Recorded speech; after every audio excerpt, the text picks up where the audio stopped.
Ladies and gentlemen, success, as we often pursue it, is like a mirage, an enticing illusion that shimmers on the horizon, yet slips further away the closer we get. We chase it relentlessly, without pausing to ask, what does success truly mean? Is it defined by others? Or does it rise from within? In this pursuit, we become entangled in self-imposed chains, weighed down by fear, comparison, and the expectations of a world that often values appearance over authenticity. Before we can find success, we must confront its greatest enemy, not something external, but the barriers we create within ourselves. Success, as we commonly understand it, is often like a distant mirage, shimmering on the horizon, elusive and constantly receding the closer we get to it. We are taught to chase after it, to strive relentlessly for the achievements that others seem to have mastered. We set goals, build plans, and follow the prescribed path to success, believing that each step we take brings us closer to this grand destination. Yet, the more we chase it, the more it slips through our fingers. It becomes a moving target, and with every success we attain, we find ourselves yearning for more, caught in an endless cycle of pursuit. At the core of this chase lies a fundamental misunderstanding of what success truly is. We often equate success with external markers, titles, wealth, recognition, or status. These are the rewards we've been conditioned to chase, convinced that they are the definitive signs of success. But this external view of success is a mirage, one that only appears real until we reach it, only to realize it was never the source of fulfillment we had imagined. The problem lies in how we measure success. When we define it solely by what we possess or how others see us, we miss the deeper, more meaningful essence that success can offer. The elusive nature of success is not merely a matter of timing or effort. It's an issue of perception. We have created a vision of success that is based on comparison, competition, and societal approval. But in doing so, we've forgotten the true nature of our own journey. We've been trained to focus on outcomes rather than processes, to value achievement above experience. This creates a disconnect between who we are and what we believe we should become. We become so focused on the destination that we forget to experience the journey. There is also a deeper question at play: what is success really? Is it a fixed point, an end point to be reached, or is it a dynamic process, a constant flow of learning, growing, and evolving? When we fixate on success as a destination, we tie our worth to outcomes that may be fleeting or ultimately unsatisfying. The moment we think we've arrived, another horizon appears, one that demands more effort, more sacrifice, more struggle. And in this endless chase, we miss the beauty of the present moment, the richness of life that lies in the quiet spaces between our achievements. True success can never be captured by a single moment or a collection of external signs. It is not something that can be held in your hands or measured by the world's standards. Success is found in the quiet moments of fulfillment, the peace of knowing you have lived authentically and with purpose. It is found in the acceptance of your own path, understanding that the journey itself is what shapes you. When we stop measuring ourselves against others and start embracing the experience of living, we realize that success is not a destination but a way of being. As we walk this path, we must let go of the illusion that success is something that can be possessed, quantified, or attained by simply following the rules. The real enemy of success is the belief that it is something external, something to be chased, rather than something to be experienced. Only then can we begin to see that the true meaning of success lies not in the future, but in the present moment, in the way we live each day. We often find ourselves shackled by invisible chains, chains that we have placed on ourselves, believing they are necessary for our success. These self-imposed constraints are born from the expectations and judgments of others, from society's rigid definitions of what it means to be successful. These chains feel heavy, confining, and they grow tighter the more we try to escape them, yet their true power lies in the fact that we have given them existence. We have chosen to bind ourselves with these invisible ropes, without questioning whether they are truly necessary or even meaningful. From a young age, we are conditioned to follow a prescribed path to success. The world tells us that we must excel in school, get a prestigious job, earn a high income, and accumulate a series of accomplishments to be deemed worthy. We measure ourselves against these external benchmarks and internalize them, believing that they are the only valid forms of success. In doing so, we forget that success is not a one-size-fits-all concept. It is deeply personal, shaped by individual values, desires, and goals. Yet we continue to conform to this standardized definition, unable to break free from the expectations we've inherited from those around us. These expectations become our chains. We start to measure our worth based on what others think, how they see us, and how well we match up to their ideals. The fear of disappointing others, of not meeting societal standards, creates an internal pressure that is suffocating. Instead of living authentically and following our own desires, we find ourselves chasing after goals that are not truly our own. We seek approval from those who may not even understand our vision of success, and in doing so, we lose sight of who we are and what we truly want. The most insidious aspect of these self-imposed chains is that we often do not realize we have created them. They become so ingrained in our thinking that they feel like truth, even though they are merely constructs of our own minds. We look at the world and see only the paths that others have walked, and we believe those paths are the only legitimate ones. We begin to see our own desires and dreams as less important, as if we must sacrifice them to fit into a mold that was never designed for us. We chain ourselves to these patterns, believing that we have no other choice. But what if we could see beyond these chains? What if we could recognize that the very limitations we perceive are of our own making, and that we have the power to loosen or remove them altogether? True success comes not from following prescribed paths, but from daring to forge our own. It is about having the courage to release the expectations that have been placed on us, to step away from the pressures of conformity, and to embrace a life that aligns with our true values. Breaking free from these self-imposed chains is a radical act of self-liberation. It requires us to step into uncertainty, to trust ourselves and our own judgment, and to embrace the unknown with confidence.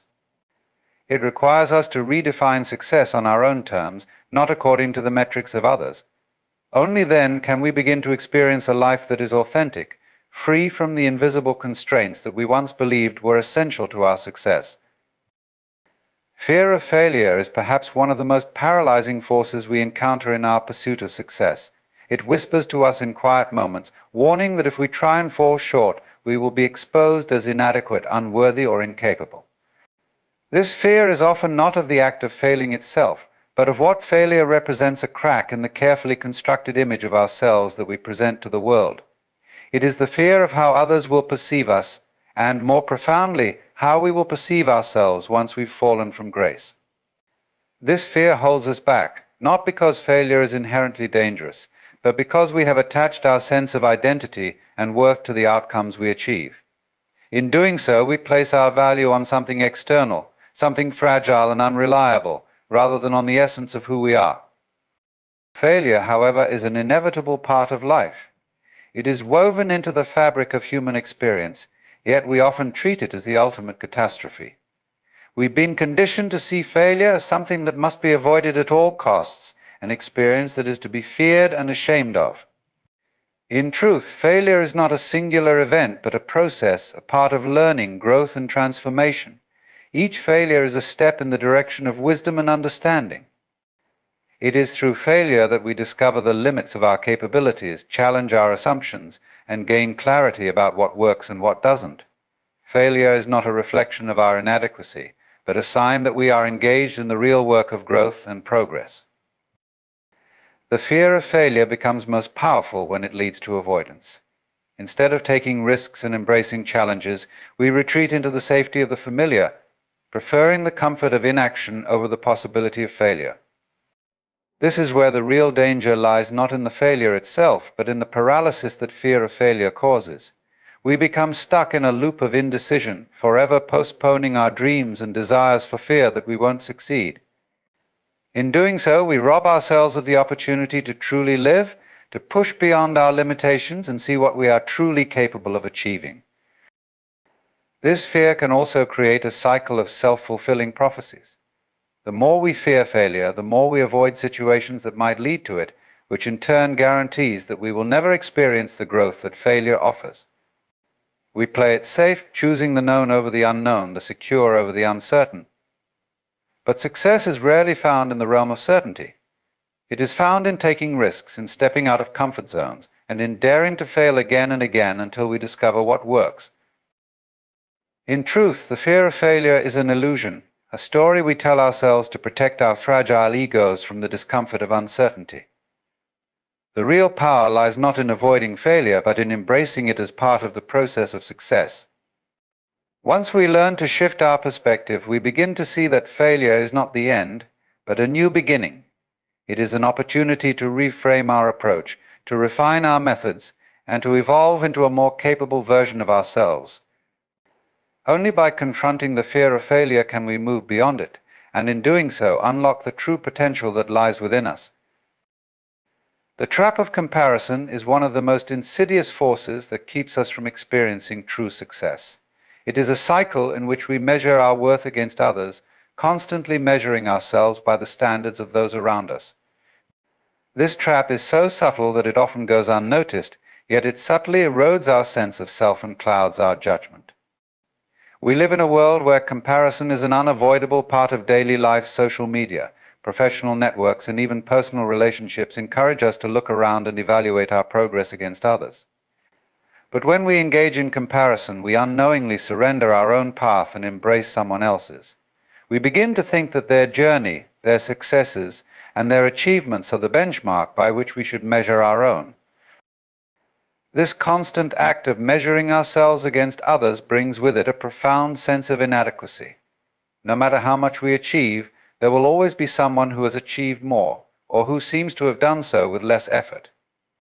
We begin to feel that we are falling behind, that we are not measuring up, and that our own accomplishments are somehow less valuable. The problem is that the standards we compare ourselves to are not only arbitrary, but often skewed and unrealistic. We compare our raw, unrefined selves to someone else's highlight reel, never taking into account the countless hours of unseen work, struggle, or failure that lie behind their success. We overlook the fact that everyone's path is different, and that their strengths and weaknesses are not the same as our own. This creates a distorted view of reality, one in which we are constantly chasing something that was never meant for us in the first place. The more we compare, the more we lose touch with our own identity.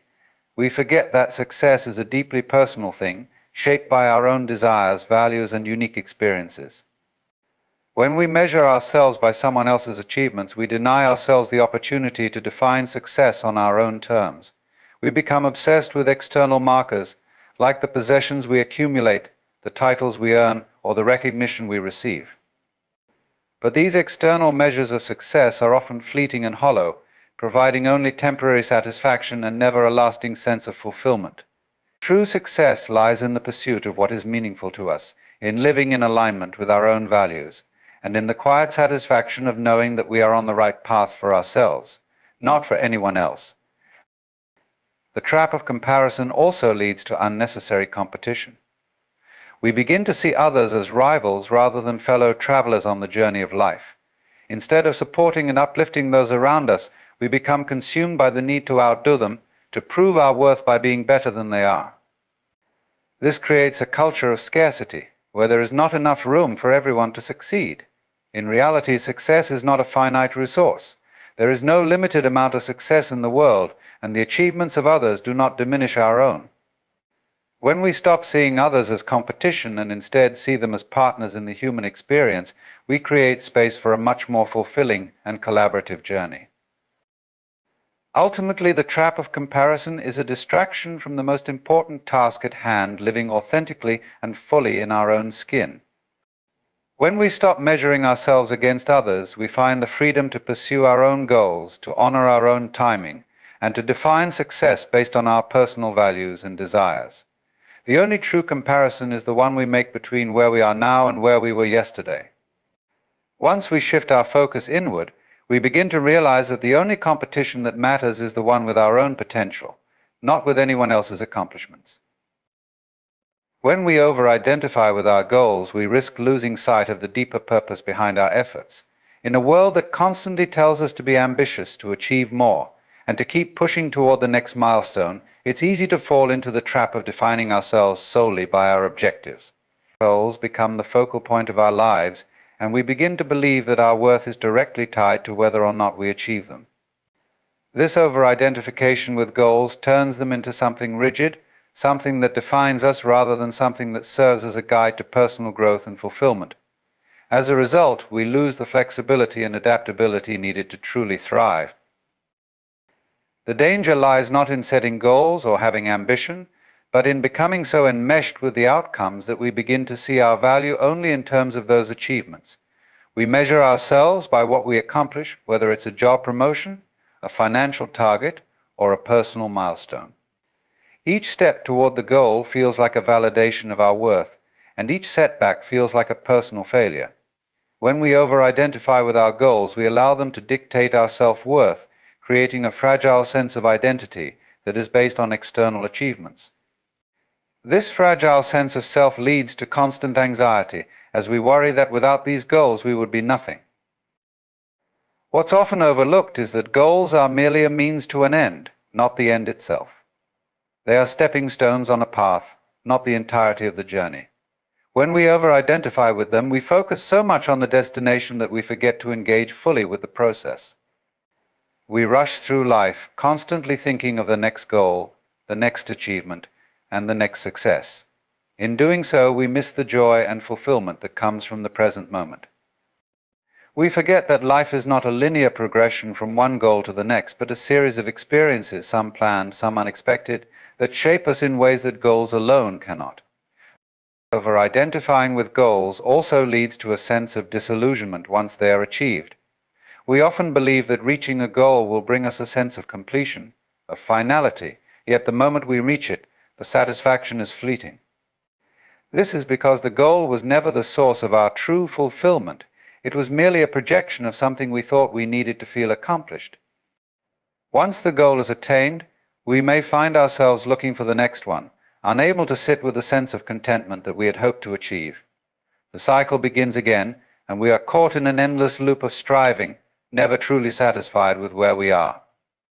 True fulfillment comes not from the attainment of goals, but from engaging with life fully, with all its twists and turns, successes and failures.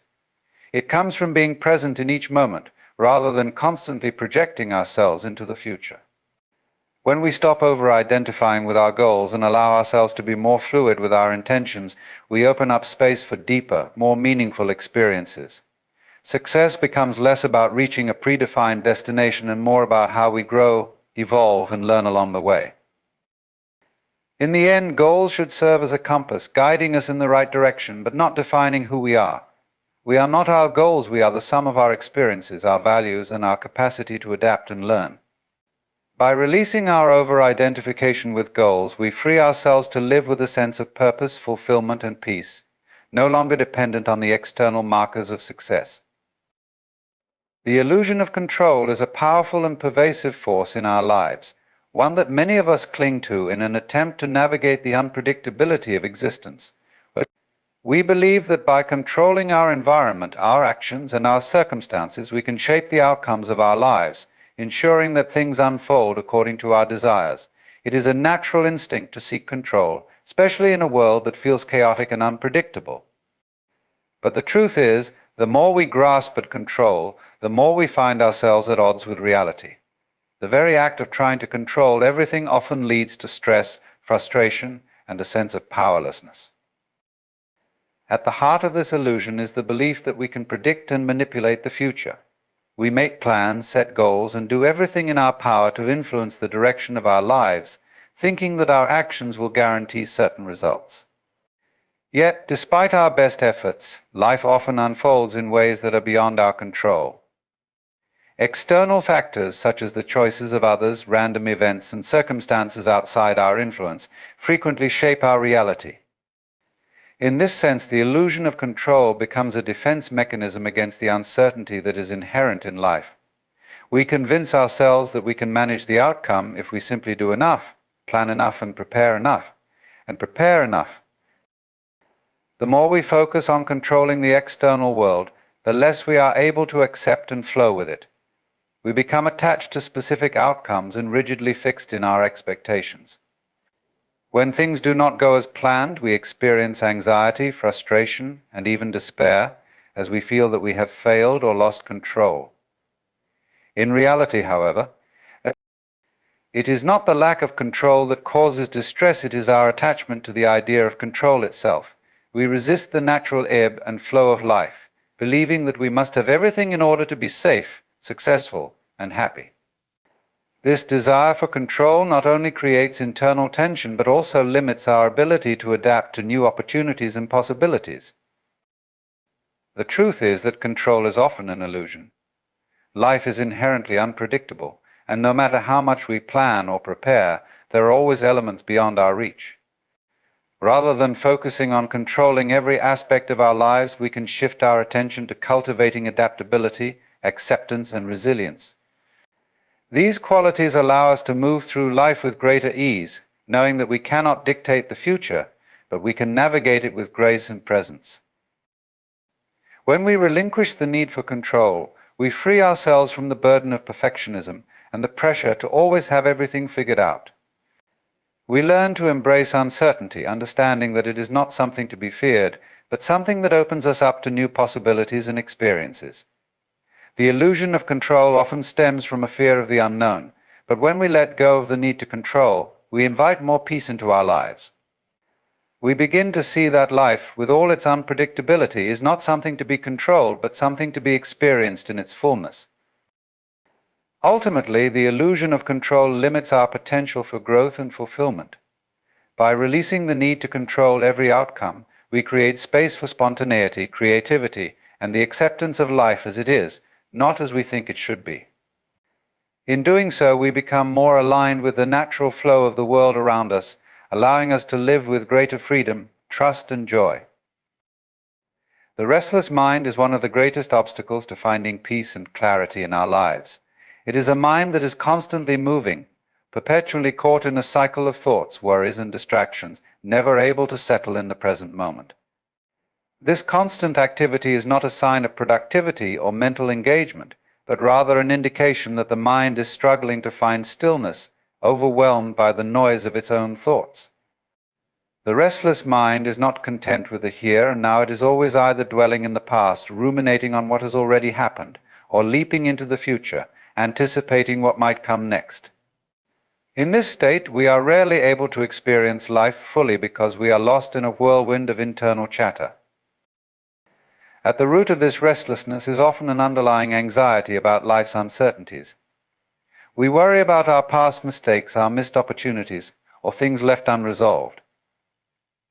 We obsess over future outcomes, fearing failure or the unknown. This creates a mind that is constantly in motion, unable to be still because it is consumed by fear and doubt. Instead of embracing the present moment, the mind remains trapped in a loop of what-ifs, and if only is constantly seeking answers to questions that may never be fully answered. The restlessness becomes a form of avoidance, a way of keeping ourselves distracted from the uncertainty and impermanence of life. This restless energy manifests in many ways: racing thoughts, an inability to focus, and a feeling of being overwhelmed. We might feel restless during the day, caught up in the demands of work or social obligations, only to find that the restlessness continues into the night, preventing us from finding rest. The constant mental chatter can make it hard to sleep, as we are unable to quiet the mind long enough to fall into a peaceful slumber. In these moments, it becomes clear how much of our suffering is self-created by the very thoughts that seem so urgent, so important, but are often little more than distractions from the deeper truths of our existence. Finding peace amidst the restless mind requires practice and patience. It involves acknowledging that the mind will naturally wander, but that we have the ability to bring it back to the present moment. Techniques such as mindfulness, meditation, or simple deep breathing exercises can help train the mind to focus, even if only for brief moments. Over time, these practices create space between our thoughts, allowing us to observe them without getting caught up in them. In truth, the restless mind is not something to be fought against, but something to be understood and gently guided. It is a reflection of our internal state, our fears, our desires, and our habits. Thank you for watching.